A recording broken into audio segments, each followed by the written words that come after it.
Hey everyone, welcome to Judging for the Win. I'm Dave, and this is my daily ruling. Today's question comes to us from a viewer. Thanks to Elasinoff for this one. Amy plays the last card in her hand, Sakashima's Will, while she controls her commander, and she chooses both modes. Nick gives Amy a Soramaro. Is it possible for Amy to choose to make her Soramaro into a copy of a different creature with the second part of Sakashima's Will in time to save it from dying for having 0 toughness? Alright. So there's going to be a couple of important pieces of information we're going to need in order to answer this question. The first of these is that the thing that makes you die from having 0 toughness would be a state-based action. Now, the important thing about state-based actions for this question is that they do not get performed in the middle of the resolution of a spell. Rather, the game has to wait until the entire process of resolving that spell has been completed before it does the state-based actions. That means that if we can get to a spot where the Soramaro's toughness is above 0 by the time the Sakashima's Will is done resolving, then that's great news for Amy, because it means that she'll have until the end of the turn to get another card into her hand to save her Sakashima and keep it alive. So, we'll take a look at exactly what the process of resolving the Sakashima's Will looks like to see if that might be a possibility. So, when you resolve a spell, the way you do that is you follow all its instructions in the order that they're written down. So that means that first, Amy is going to gain control of Nick's Soramaro. And after that, she's going to choose a creature for all of the creatures she controls, including, by now, the Soramaro, and that is going to happen afterwards. So it is going to be possible for Amy to choose her Grizzly Bears as the thing that all her creatures will be a copy of, and if she does that, then that means that all of her creatures will be Grizzly Bears, and the Soramaro's toughness will be above 0 as required. So this play works out exactly the way that Amy hopes that it will.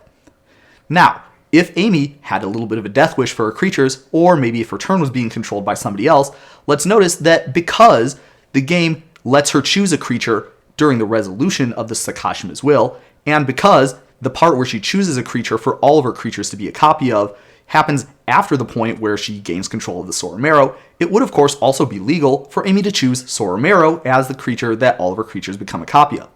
That would, of course, result in all of her creatures having 0 toughness and all of them dying to state-based actions after the Sakashima's Will resolved. So that's probably not something Amy would want to have happen, but it is a possibility, and you could see how that might come up if, for example, she had a few more cards in her hand. Alright, so now let's take a look at the next level of this question, and we're going to change who controls which creature. So for this situation, we're going to say that Amy is still going to play the Sakashima's Will while she controls her commander, and it's still the last card in her hand, only this time Amy is the one who controls the Soramaro, and Nick is the one who controls the Grizzly Bears.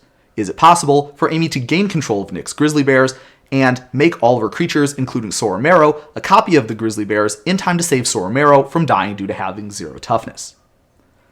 Alright, so for this answer, let's observe that even though the game does not check to see if any state-based actions should be performed during the resolution of a spell, it definitely does check to see if any state-based actions need to be performed after a spell gets added to the stack.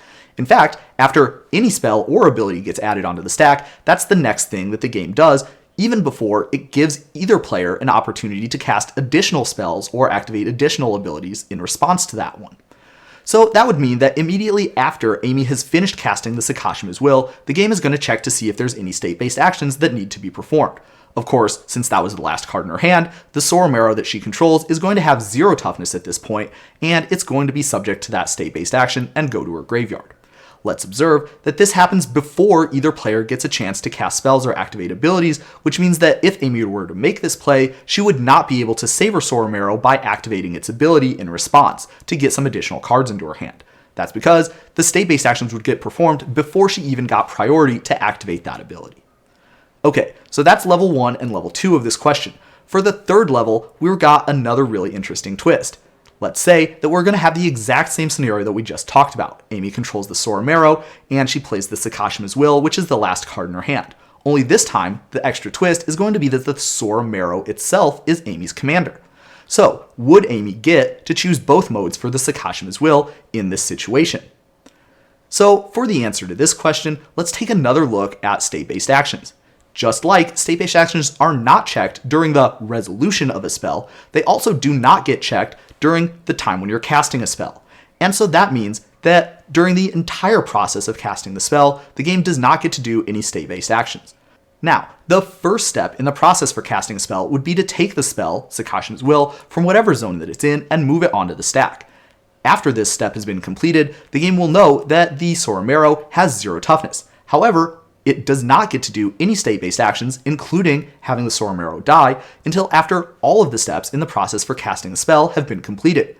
That, of course, does include the part where you choose the modes, and so the Soramaro will be in play at that time, and so Amy would get to choose both modes for the Sakashima's will. However, in addition to this really nice trick, there's also one more awesome thing that Amy gets to do. You see, the game also gives you an opportunity to activate mana abilities during the process of casting a spell. So if Amy had something that would let her sacrifice the Soramaro for mana, like maybe an Ashnod's Altar, then that would mean that she could take advantage of this step to sacrifice her Soramaro for mana in order to help her cast this Sakashima's will. Now, that step also happens to be after the part where you get to choose the modes. And so that means that by the time that Amy sacrifices her Soramaro for mana, she's already chosen the modes for this spell. And that means that she would have gotten an opportunity to pick both modes if that's what she wanted to do. Now that is a really awesome value play. That's all I've got for you today. How did you do? Join me again next time for another daily ruling, but until then, I hope you have a great day.